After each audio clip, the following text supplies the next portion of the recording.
From season 1 episode 6, जिसकी शुरुआत में हम देख पाते हैं कि लास्ट एपिसोड में हुए कत्ल को अब बॉयड और कैनी मिलकर के दफना रहे थे। धीरे धीरे करके अब लाशों की गिनती बढ़ती जा रही थी, जिसके बाद सीन जेड पर शिफ्ट होता है, जो कि इस वक्त कार की बैटरीज को निकाल करके उस खराब रेडियो के साथ जोड़कर कुछ सिग्नल्स पाने की कोशिश करता है। वहीं हम जूली को देख पाते हैं, जो कि उस कॉलोनी हाउस के सामने खुदी हुई कब्रों को देख रही थी और उसे कहीं ना कहीं इन कब्रों में अपने ही परिवार की लाशें दिखाई पड़ रही थी। जिसके बाद सीन शिफ्ट होता है पादरी खत्री पर, जो कि इस वक्त टाउन के बचे लोगों को उम्मीद की किरण दिखा रहे थे और बता रहे थे कि हर इंसान का कोई ना कोई कारण होता है इस धरती पर आने का। भगवान ने हम सभी को किसी न किसी रीजन की वजह से चुना है और हमारे यहाँ मौजूद होने के पीछे भी कोई वजह जरूर है। अपने पॉजिटिविटी की सारी बातें खत्म कर देने के बाद में जब सब लोग वहाँ से चले जाते हैं तो जूली आकर के पादरी से पूछती है कि आखिर हमने क्या पाप किए होंगे जिसकी वजह से हम यहाँ पर फंस चुके हैं। जहाँ पर पादरी का बताना था कि देखो, कई बार भगवान हमारी परीक्षा लेता है सिर्फ ये देखने के लिए कि क्या हम उसके द्वारा दी गई फ्यूचर वाली खुशी के लायक भी हैं या नहीं। तो बस ये समझ लो कि ये तुम्हारा इम्तिहान है। हमारा काम है अच्छे कर्म करना और फिर भगवान उसका फल हमें वक्त आने पर दे ही देगा। और जूली के चले जाने के बाद में पादरी अपने ही चर्च के नीचे बने सीक्रेट हाइड आउट पर पहुंचता है, जहाँ पर उसने एक बहुत बुरा काम कर रखा था। तो इस वक्त वो आकर के सीधा सैरा से मिलता है। लास्ट एपिसोड में खत्री ने बॉयड को ये बताया था कि नेथन का कत्ल कर देने के बाद में सैरा जंगल में भाग गई, मगर वो झूठ था। पादरी ने उसे यहाँ कब्जे में कर रखा था। मीनवाइल सीन बॉयड और कैनी पर शिफ्ट होता है। कैनी जो कि अपने पिता के चले जाने की वजह से पूरी तरीके से टूट चुका था और बॉयड जो कि खुद भी यहाँ से जाने वाला था, वो कैनी को कहता है कि देखो, मैं अब एक ऐसे रास्ते पर निकलने वाला हूँ जहाँ पर जाने के बाद शायद मैं वापस लौट करके ना पाऊँ। तो फिर मेरे बाद तो तुम ही हो यहाँ के शेरिफ, तो तुम्हें वो सारी चीजें सीखनी पड़ेगी जो कि मैंने कई सालों में यहाँ पर रहकर सीखी है। मगर कैनी को ये सारी बातें बकवास लग रही थी और वो बॉयड को यहाँ से जाने से मना कर देता है। वहीं पर सीन मैथ्यू फैमिली पर शिफ्ट होता है, जहाँ पर हम जिम को देख पाते हैं। तो बेसिकली जिम पेशे से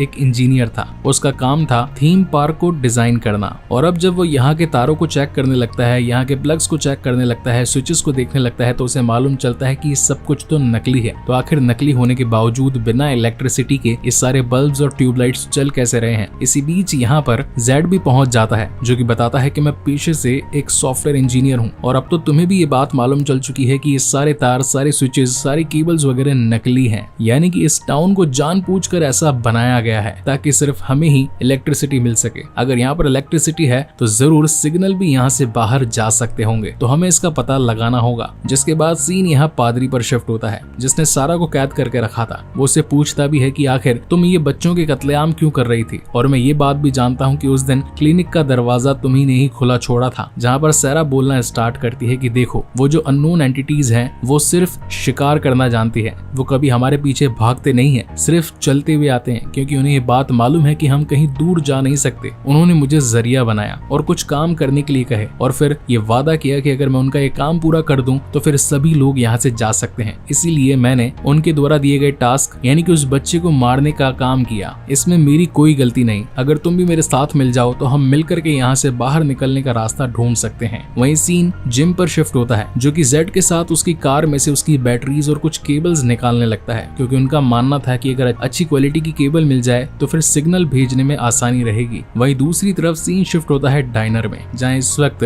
टबीथा अपने बेटे ईथन के साथ में मैडम टियान से मिलने के लिए आई थी और वो बताती है कि मेरे घर में उन पुराने लोगों का कुछ कबाड़ पड़ा था, वो मेरी जरूरत का नहीं था, तो यहाँ पर बना स्टोर रूम जो है मैं उसके अंदर उस सामान को रखना चाहती हूँ। तो मैडम टियान बताती है कि हाँ, कई सारे लोगों का सामान उस पीछे स्टोर रूम में रखा हुआ है, तो जाकर तुम भी रख दो। मगर यहाँ पहुँचने पर टबीथा को एक बहुत ही पुराना ब्रेसलेट मिलता है, जो कि उसके पति जिम का था, जो कि आज से 15 साल पहले खो चुका था। मगर टेक्सास सिटी में खोने के बावजूद आज 15 साल बाद वो यहाँ पर कैसे आया, ये एक बहुत बड़ी गुत्थी थी, जिसे कि अब टबीथा को सुलझाना था। वहीं सीन जिम पर शिफ्ट होता है, जो कि इस वक्त जेड के साथ मिलकर के यहाँ के सबसे ऊंचे पेड़ पर चढ़ करके सिग्नल्स भेजने की कोशिश करते हैं। अब जेड जिसे कि पेड़ पर चढ़ना नहीं आता था, तो वो जिम से ऊपर जाने की बात करता है। तो जैसे ही जिम पेड़ पर चढ़ करके सिग्नल्स भेजने की कोशिश करता है कि तभी नीचे खड़े जेड को अनोखी चीजें दिखाई देने लगती है। उसके हाथों पर खून टपकने लगता है। ऊपर की तरफ देखने पर उसे मरे हुए लोगों की लाशें लटकती दिखाई पड़ती है। जेड पूरी तरीके से डर चुका था, वो वहाँ से भाग जाता है। उसे लोगों की चिल्लाने की आवाजें आ रही थी। इस वक्त वो खून से सना हुआ था और मानो वहाँ पर कुछ पुराने सोल्जर्स जो कि 1940s के टाइम के हों, वो आकर उस पर हमला करने लगते हैं। जेड पूरी तरीके से बौखला चुका था था। लेकिन तभी जिम नीचे उतर कर आता है और उसे समझाता है कि यहाँ पर ऐसा कुछ नहीं हो रहा, कोई लोग तुम्हारी जान लेने की कोशिश नहीं कर रहे, सिर्फ यहाँ पर मैं ही मौजूद हूँ, ये सिर्फ तुम्हारी हेलोजिनेशन थी। वहीं सीन सारा पर शिफ्ट होता है, जो कि इस वक्त पादरी को वही सारी चीजें बताने लगती है कि ये कांच है जो कि टूट कर बिखर चुका है, काफी सारा खून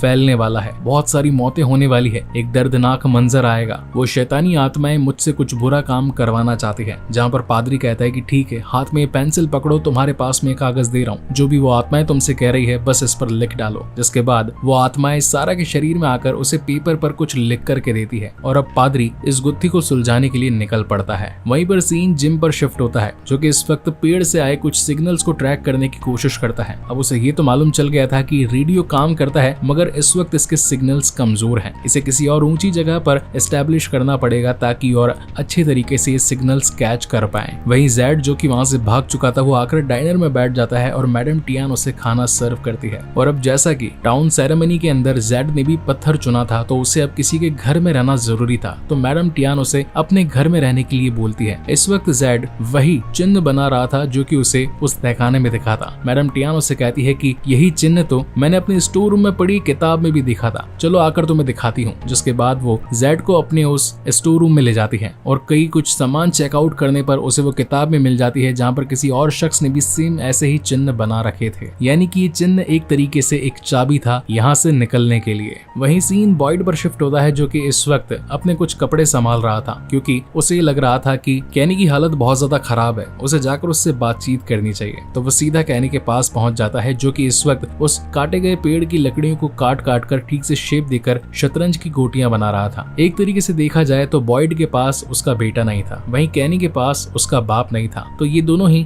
टाइम पास करने के लिए साथ में खेल खेलने का डिसाइड करते हैं। मीनवाइल जिम जब अपने घर पर पहुंचता है तो सोचता है कि आखिर इस घर में बिजली आ कहां से रही है, जरा तारों की कनेक्टिविटी तो चेक करूं। तो वो अपने पास की दीवार को तोड़ता है तो उसे नीचे बेसमेंट का रास्ता मिलता है। नीचे बेसमेंट में जाने पर उसे वो तार जमीन के नीचे जाते हुए दिखाई पड़ते हैं, जहाँ पर वो अपनी वाइफ टबीता को कहता है कि अगर हम जमीन को खोद करके इन तारों की कनेक्टिविटी का पता लगा पाए तो ये मालूम चल जाएगा कि यहाँ पर बिजली आती कहाँ से है, और अगर शायद उस जगह का मालूम चल जाए तो क्या पता हम भी बाहर निकल पाए। तो इसलिए ये लोग बेसमेंट में खुदाई करना स्टार्ट कर देते हैं। मीनवाइल हम फादर खतरी को देख पाते हैं, जो कि उस पेपर में बनी हुई डिजाइन के थ्रू एक जगह पर खुदाई करने के लिए पहुंचता है और उसे वहां पर अपने ही द्वारा छिपाए गए 10 साल पहले के कुछ सबूत मिलते हैं। तो बेसिकली फादर खतरी, जो कि पादरी बनने से पहले शहर में गुंडागर्दी का काम किया करते थे, और जब से इस घोस्ट टाउन में आए तब से उन्होंने एक पादरी का काम शुरू कर दिया। और वो हैरान था इन सभी चीजों को देखकर, क्योंकि ये सारी चीजें उसने तब छुपाई थी जब उसके आसपास कोई भी नहीं था। हो सकता है कि शायद आत्माओं ने उसे देख लिया हो, और आज उन्हीं आत्माओं ने सारा के शरीर में घुस करके पादरी की पुरानी यादें लौटा दी थी। यानी कि अगर सचमुच उन आत्माओं की बात मानी जाए तो यहाँ से बाहर निकला जा सकता था। मीनवाइल हम बॉयड को देख पाते हैं, जो कि कैनी के साथ मिलकर के बॉलिंग बॉल खेल रहा था, मगर जैसा कि हमने इसके सेकंड एपिसोड में देखा था कि बॉयड भी अपने एक हाथ की बीमारी से परेशान था, कभी कभार उसका हाथ यूं ही दूजने लगता था, इसी वजह से वो कैनी के साथ बॉलिंग बॉल नहीं खेल पाता। वहीं एपिसोड की एंडिंग में हम ये देख पाते हैं कि कॉलोनी हाउस के अंदर एक शख्स, जो कि हर बार शाम होने से पहले एक छोटा सा फूल का गुलदस्ता दीवार पर रख दिया करता था, और रात को एक मॉन्स्टर उससे मिलने के लिए आती थी उसी गुलदस्ते को लेकर। वो हर बार उसे कहती थी कि प्लीज मुझे अंदर तो बुला लो, मैं तुमसे इतना प्यार करती हूँ, क्या तुम हमारे प्यार को मुकम्मल नहीं करोगे। और इसी तगड़े सस्पेंस के साथ ये शानदार एपिसोड यहीं पर खत्म होता है। तो क्या ये मॉन्स्टर घर में आकर के उस प्यार करने वाले आशिक इंक्लूडिंग उन सभी कॉलोनी हाउस के लोगों को मार देगा, और क्या बॉयड की हाथ दूजने वाली बीमारी कभी ठीक हो पाएगी? क्या सारा ने जो उन आत्माओं के साथ सौदा किया था, तो क्या आत्माएं उन्हें बाहर निकलने जाने का कोई रास्ता बताएगी? और या फिर जिम, जो कि अपने घर के बेसमेंट में खुदाई चालू कर चुका था, उसे इलेक्ट्रिसिटी का पता लग पाएगा? इन सभी सवालों के जवाब तो आपको नेक्स्ट एपिसोड में ही मिलेंगे, जो कि जल्द ही आने वाला है। सो तब तक के लिए keep watching and stay safe, and thank you so much guys for watching this video. जाते जाते प्लीज सब्सक्राइब जरूर करते जाइएगा, क्योंकि ऐसे वीडियोस बनाने में हमें बहुत मेहनत लगती है। मिलते हैं अगले वीडियो में।